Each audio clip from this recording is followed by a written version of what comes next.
ഒരു രാഷ്ട്രീയ പാർട്ടി അവരുടെ രാഷ്ട്രീയ യാത്രയിൽ അനുഭവിക്കുന്ന ഏറ്റവും വലിയ പ്രതിസന്ധിയിലാണ് ഇപ്പോൾ കോൺഗ്രസ് നിൽക്കുന്നത് എന്ന് ഞാൻ പറയുമ്പോൾ നിങ്ങളത് വിശ്വസിക്കാതെ ഇരിക്കേണ്ട. വിശ്വസിക്കാൻ തക്ക വാർത്തകൾ തന്നെയാണ് പുറത്തു വരുന്നത്.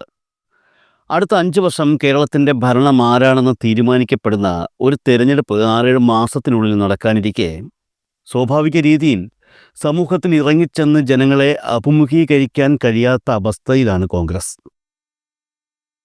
ഭരണപക്ഷത്ത് ഒട്ടേറെ വീഴ്ചകളുണ്ടെന്ന് കോൺഗ്രസ് ചൂണ്ടിക്കാട്ടുമ്പോഴും അതിനും മുകളിൽ കോൺഗ്രസിൻ്റെ സ്വന്തം വീഴ്ചകൾ ജനങ്ങൾക്ക് മുന്നിൽ മുഴച്ചു നിൽക്കുകയാണ് എന്നുള്ളതാണ് കോൺഗ്രസിനെ പ്രതിസന്ധിയിലാക്കുന്നത്.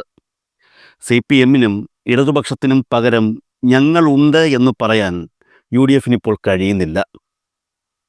ആ കഴിയാത്തതിന് കാരണം കോൺഗ്രസ് ഇപ്പോൾ എത്തി നിൽക്കുന്ന ആ ഒരു സാഹചര്യമാണ്. കഴിഞ്ഞ കുറച്ച് ദിവസമായി കോൺഗ്രസ് പാർട്ടിക്കുള്ളിൽ വെല്ലുവിളികളും തെറിവിളികളും മാത്രമേ കേൾക്കാനുള്ളൂ.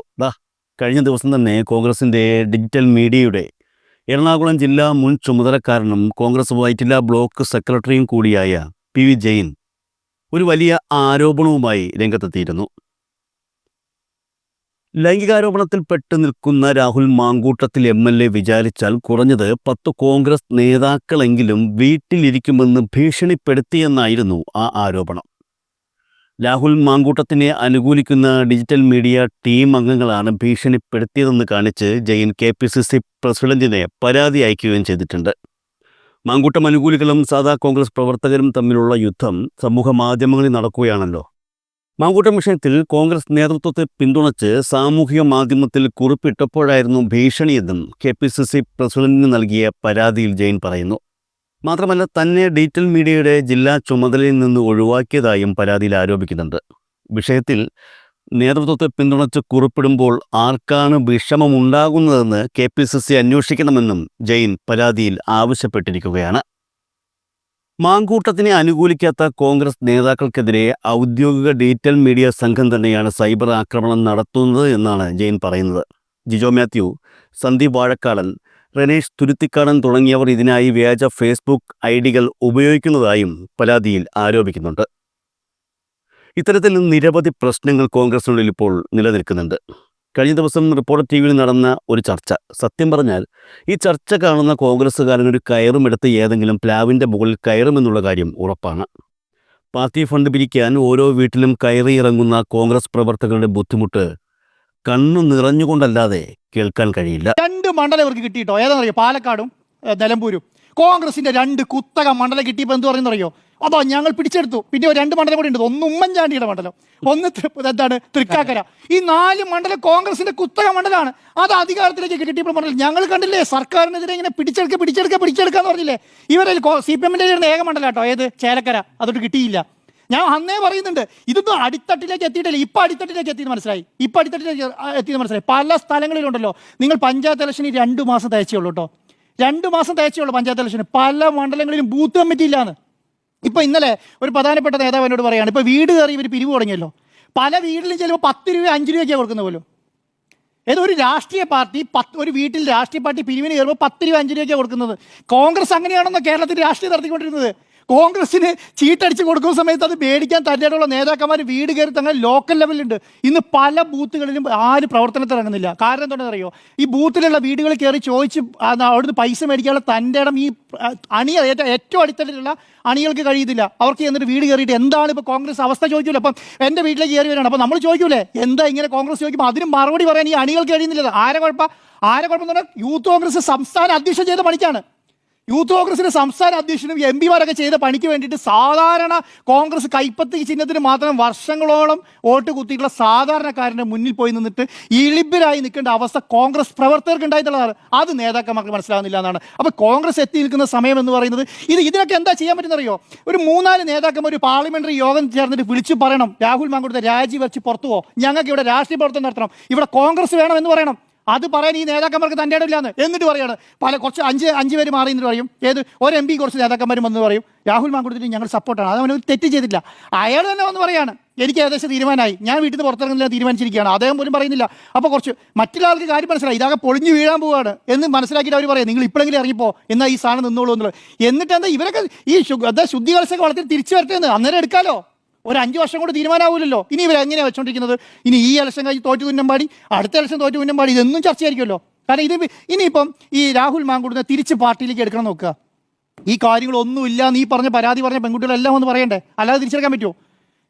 അല്ലെങ്കിൽ അതിനനുസരിച്ച് അന്വേഷണ റിപ്പോർട്ട് വരണ്ടേ? ഇതെല്ലാം തിരിച്ചെടുക്കാൻ പറ്റുമോ? അപ്പോൾ ഇതിന് തിരിച്ചെടുക്കാൻ കാരണമുണ്ടോ? അപ്പോൾ ഇനി പഞ്ചായത്ത് ഇലക്ഷൻ കഴിഞ്ഞ് അടുത്ത ബഡ്ജറ്റ് ബഡ്ജറ്റ് ഉണ്ടല്ലോ, സെക്ഷൻ ഉണ്ടല്ലോ, ആ ബഡ്ജറ്റ് സെക്ഷനിലും കൂടെ ഈ ഇദ്ദേഹത്തെ ഒരു സെപ്പറേറ്റ് ബ്ലോക്ക് ആയിക്കൊണ്ടിരുന്നിട്ടാണ് അവർ ഉദ്ദേശിക്കുന്നത്. എന്തൊരു തോന്നിയാസാണ് ഈ കോൺഗ്രസ് ഇപ്പോൾ ചെയ്തുകൊണ്ടിരിക്കുന്നതെന്ന് അറിയോ? ഈ വീക്ഷണം പോലെ ഒരു പത്രത്തിൻ്റെ ഒരു വാർത്ത കണ്ടിട്ട് കേരള അക്ഷരാർത്ഥത്തിൽ ഞെട്ടി എന്ന് പറയുക. കോൺഗ്രസ് എന്താ ഉദ്ദേശിക്കുന്നത്? കോൺഗ്രസ് നേതാക്കന്മാർ എന്താണ് ഉദ്ദേശിക്കുന്നത്? നമുക്ക് പറയാം, മുഖമില്ലാത്ത കോൺഗ്രസ് പ്രവർത്തകർ വന്ന് സോഷ്യൽ മീഡിയയിൽ തലങ്ങും വിലങ്ങും എഴുതുന്നു എന്നൊക്കെ പറഞ്ഞ കോൺഗ്രസിൻ്റെ അവസ്ഥയാണ് പറയുന്നത്. ഇപ്പോൾ മുഖമുള്ള കോൺഗ്രസ് ആണ് ചെയ്തുകൊണ്ടിരിക്കുന്നത്. ഇപ്പം മുഖമുള്ള അവരുടെ മുഖപത്രത്തിൽ എഴുതുകയാണ് ആർക്കെതിരെ? പരാതി കൊടുത്ത സ്ത്രീകൾക്കെതിരെ പറയുന്നത്. എന്താ സംഭവം? പിന്നെ എന്താണ്, ഒരു MLA നിരവധി പെൺകുട്ടികളെ പീഡിപ്പിച്ച് ഗർഭിണിയാക്കി ഗർഭചിത്രം നിർബന്ധിച്ച് ഗർഭചിത്രം നടത്തി എന്നിട്ട് വീട്ടിലോടിച്ചിരിക്കുകയാണ്. ആ MLA ന്യായീകരിക്കാൻ വേണ്ടിയിട്ട് കോൺഗ്രസിൻ്റെ മുഖപത്രം ഇറങ്ങിത്തിരിക്കുകയാണ്. അതിൽ നടപടി സ്വീകരിച്ച ആളുടെ പേര് പ്രതിപക്ഷ നേതാവ് എന്നാണ്. പ്രതിപക്ഷ നേതാവ്, അവരുടെ ഏറ്റവും മുതിർന്ന നേതാവ്, അദ്ദേഹത്തെ തള്ളി പറഞ്ഞ് പാർലമെന്റ് പാർട്ടിയിൽ നിന്ന് പുറത്താക്കി. എന്ത് MLA സ്ഥാനം രാജിവെക്കണോ അദ്ദേഹം തീരുമാനിച്ചിട്ടെന്നുള്ള ലൈനിലാണ് പാർട്ടി ഇരിക്കുന്നത്. അപ്പോഴാണ് ഒരു സൈഡിൽ കൂടെ ഇത് ന്യായീകരിച്ചുകൊണ്ടിരിക്കുന്നത്. ഏതർത്ഥത്തിലാണ് ന്യായീകരിക്കുന്നത്? അടൂർ പ്രകാശ് എന്താ പറയുന്നത്? AI വിഷ്വലാണോ, എന്താ AI റെക്കോർഡ് ഓഡിയോ ആണോ എന്ന് സംശയമുണ്ടെന്ന് പറയുന്നത്.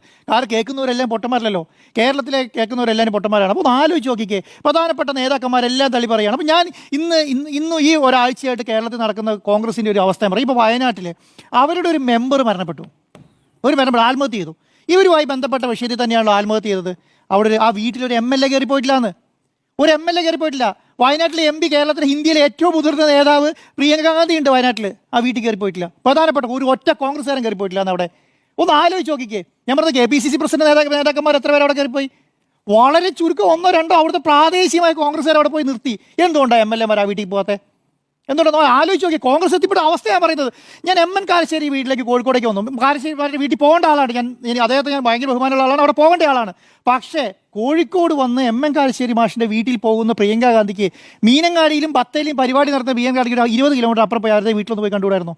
ആ കുടുംബത്തിൻ്റെ ആ അമ്മേനെയും ആ മക്കളെയും ഒന്ന് ആശ്വസിപ്പിച്ചുകൂടായിരുന്നു? എന്തുകൊണ്ട് പറ്റുന്നില്ല?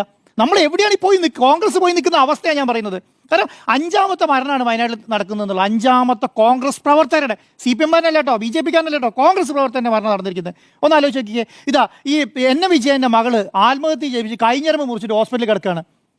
എന്തിനു വേണ്ടിയിട്ടാണ് കൈഞ്ഞരമ്പ്? ഞാൻ പറയുന്നത് ഇത് ഇവർക്ക് തീർക്കാൻ കഴിയുന്നവരെ ഏൽപ്പിച്ചിട്ട് മിണ്ടാതിരിക്കുക അല്ല ചെയ്യേണ്ടത്. അപ്പോൾ കോൺഗ്രസ് എത്തിപ്പെട്ടിരിക്കുന്ന അവസ്ഥ എന്ന് പറയുന്നത് വളരെ അടുത്ത കാലത്തൊന്നും, ഞാൻ പറഞ്ഞൊരു 10-15 വർഷത്തിനുള്ളിലൊന്നും നമ്മളിത് കണ്ടിട്ടില്ല. ഞാൻ രാഷ്ട്രീയ കാണാൻ തുടങ്ങിയ കാലത്തോട് ശേഷം ഒന്നും കണ്ടിട്ടില്ല കേട്ടോ. സത്യമായിട്ട് ഞാൻ പറയാം. ആരോപണം വരുന്നവരുടെ റൂമിൽ കയറി അടച്ചു. ആ അടച്ചതിന് അർത്ഥം എന്താ? അടച്ചതിന് അർത്ഥം ഞാൻ പൂർണ്ണമായി ഈ തെറ്റ് ചെയ്തതിൻ്റെ ഉള്ളിൽ ബോധ്യമുള്ളതുകൊണ്ടാണ് കയറി റൂമിൽ അടച്ചത്. ബാക്കിയുള്ളവരൊക്കെ തെറ്റ് ചെയ്യാത്തവരൊക്കെ തൻ്റെ അടുത്തുകൂടെ ഒന്ന് മുന്നോട്ടൊന്ന് പറഞ്ഞിട്ടില്ലേ? അപ്പോൾ തെറ്റ് ചെയ്തു എന്നുള്ളത് ആർക്ക് മനസ്സിലായി?